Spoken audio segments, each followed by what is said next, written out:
Guys আমাৰ ছাগালকেইটাৰ কি হৈছে মানে একো ধৰিবই পৰা নাই। সি আজি 4-5 দিন ধৰি সি এনেকৈয়ে আছে, খাইছেও কিন্তু তথাপিও সি উঠবাই নৰে। এই দেখছি না সি একবাৰ উঠে আৰু একবাৰ পৰি গ'ল।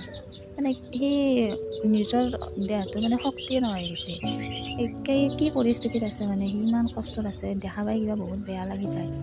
ক'ব নোৱাৰা জন্তু এটা ইমান শাস্তি পালে কেনেকুৱা লাগে মনটো।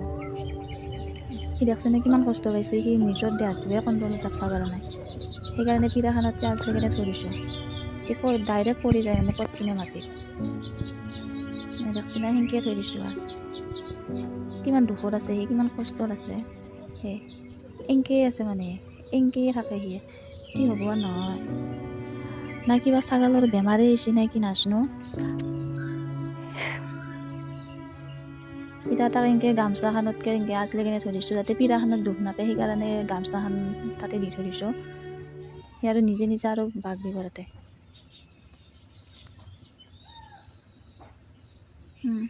খোজটো কৰিব পৰাই নাই, সেইকাৰণে পেটটো বেয়া হৈছে। দেখছি না কেনেকৈ নিজে বাগৰি গ'ল।